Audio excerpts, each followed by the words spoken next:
All right, music fans, welcome, and others. Harmless Dave here, talking about something kind of serious today and doing it in real time for a few real people out there, just like you and me. So I got inundated with pictures and video footage of the opening ceremony for the Olympics. Now, I haven't watched the Olympics probably since I don't know, the Winter Games in 1980. Do you believe in miracles? Yes. That was like the greatest Olympic moment for me. And I don't think anything's going to top that. And I really don't care that much about the Olympics. But the opening ceremony featured behavior and individuals who, quite honestly, I don't even know how to put. You know what? I'm going to screen share. How's that? You can take a look at this yourself. All right. And this is a picture that I downloaded. Now, this is kind of depicting the Last Supper here, right? This is the traditional picture you would consider uh, to be at least somewhat representative of the Last Supper. Some people might take issue with it, but these people up here who are all dressed like complete deviants, all right?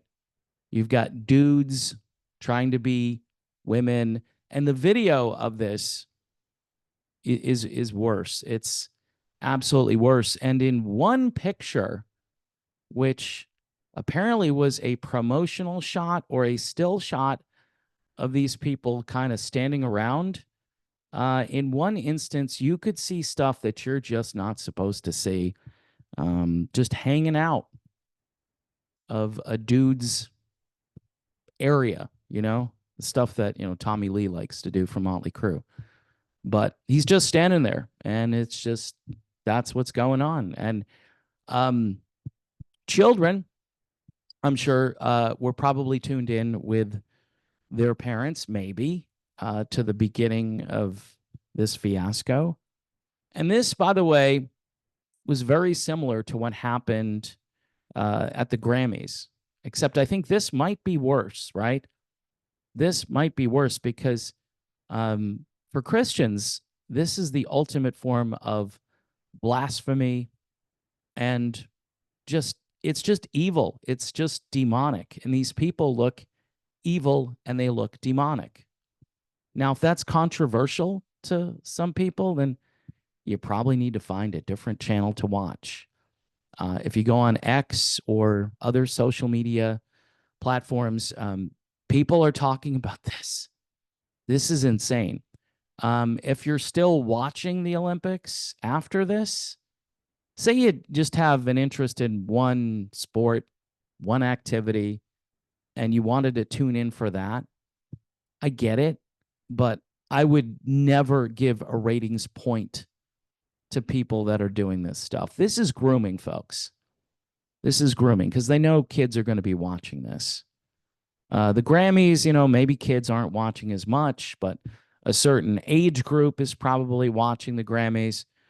I'm not trying to be all prudish here, but this is disgusting. This is just disgusting. And you know what? We're reaping what we've sown because we've said, doesn't matter.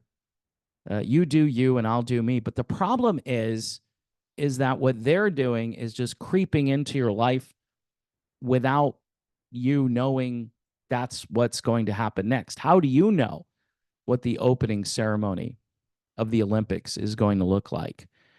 And if you do have faith, right, and you believe that this picture here is kind of a sacred event, and these people up here are mocking it, they're completely mocking it. And this has happened before. What is it, Maplethorpe or whatever? I remember this art where they placed a crucifix in a jar of urine, and they called it art. I don't know what kind of art that is, but this kind of conditioning over the past probably half century, if not longer.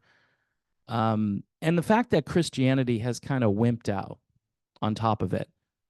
So, are there going to be people outraged in pulpits tomorrow talking about this? I don't know. Probably not. Probably not as many as there should be. But this is insane. When you like just take this in, like again, if you've seen the video footage of this, and this is ugly, it's debased, it's creepy. I mean, all of the adjectives that you can conjure up, and I've never done this before. I don't think. I may have quoted a Bible verse here or there, but I got my Bible here, and this is the old school Bible, so it's full strength, right? So this is 2 Timothy chapter 3, all right? Godliness or godlessness in the last days, godlessness in the last days. Chapter 3, this know also, that in the last days perilous times shall come. For men shall be lovers of their own selves, covetous, boasters, proud, blasphemers, disobedient to parents, unthankful, unholy, without natural affection, truce breakers, false accusers, incontinent, fierce, despising of those that are good, traitors, heady, high-minded, lovers of pleasures more than lovers of God, having a form of godliness, but denying the power thereof. From such, turn away. From such, turn away. That's the advice the Apostle Paul is giving to his understudy, Timothy, right? Paul's getting toward the end of his life at this point, and he's trying to impart his wisdom upon Timothy. And I would say for the vast majority of us, we ought to be turning away from this, okay? This is blasphemy. It's filth. It's disgusting. And this is mostly aimed toward children.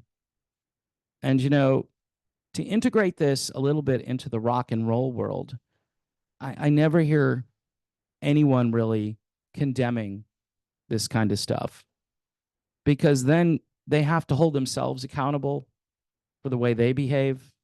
As soon as you start preaching against this, then people are going to call attention to what you've been doing with your life for the past, 30, 40, 50 years in some cases. Like I say, some people just don't grow up in that industry, and it's bizarre, right? I'm sure Tommy Lee from Motley Crue thinks this is great. This is just a super duper inclusive or whatever thing that is broadening your horizons. It's making you more enlightened. Well, first time I saw the video footage of this, I felt a little ill, because I know the culture is very, very sick. And without Christ, nothing is really going to improve. If Jesus isn't the Lord of your life, make Jesus the Lord of your life. If you don't believe in God, I mean, I don't know. At this point, it's the only hope we really have, right? What other hope do we have? You can't hope in politicians to fix anything, right? Because politicians will promise a lot of things, and they'll end up doing a couple of those things, and then they'll fail. And then a new politician will show up onto the scene, and they'll undo the things that you liked from the prior politician. And that cycle keeps going and going, and it's never going to end. We really need to get a handle on our own individual lives, and we need to call this stuff out. If you're on social media and you're not outraged about what I just showed you, then it's just going to continue. I mean, these social media companies need to know that this is not okay. These are really despicable people, and they're targeting kids, and they're targeting adults, quite honestly, too. I mean, I can't unsee this stuff now. And the fact that people are posting it everywhere to show how evil it is, That's another problem because then you have to see the evil and you think to yourself, wow, it's really bad. And so it's kind of like a double-edged sword. Yeah, I didn't want to see that. I can't unsee it. And I'm sorry if I'm hurting the eyes of people out there. Um, but you need to wake up, even if you're kind of like on the fence.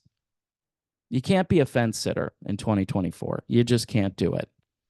There are hills that people should die on, metaphorically speaking, right? It's not, I'm not asking anyone to pick up a sword and do any, harsh things. All I'm saying is that um, if you're able to go to a school board meeting, for instance, if you're able to write an editorial, if you're able to send a message to your local television station, this is the Olympics. They're going to pipe this stuff into your house. And let me add something else about the Olympics. The clothing that athletes are now wearing, or the lack thereof, especially the female athletes, is another kind of mind blowing thing. I think I watched volleyball or something, and I'm like, I see way more at the beach. You know what I mean? As far as, coverage, and the guys are heading in that direction as well. And who wants to see that, right? I know it supposedly is helpful because they're more aerodynamic or some. They'll make up some. This is just what everybody wears, man. Just get with it. There's no class in anything anymore. Everything is just Skankville. I mean, I don't know. We used to have a little bit of decency and respect and a little bit of modesty here and there. I don't expect it to see it everywhere, but it would be nice if it were a trend back to a more decent and better place. But we are going down the dark tunnel to, Satanville. And this here, I'm sorry. This does not belong on television. It does not belong anywhere as far as I'm concerned. Now, if you want to watch it in the privacy of your own home, or you want to watch it where kids aren't seeing it, that's up to you. I'm not saying ban it, literally ban it, but I mean, this is just like the book banning thing. They say that here in Florida, they're banning books. They're not banning books. They're just not allowing kids to see these books, which is appropriate.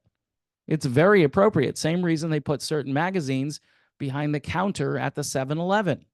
Same concept. Oh, you should just put them out there where everybody can get to them. No, no. We used to protect children. We're not protecting children anymore. This is an abomination. All right. This is a complete abomination. And I'm done. I'm done with that. And I'm done just thinking you can pretend that it's not a big deal, because it's a big deal. So yeah, that's my video. Satan makes an appearance at the Olympics, and with that kind of spirit now involved with the Olympics, why in the hell would you want to watch the Olympics?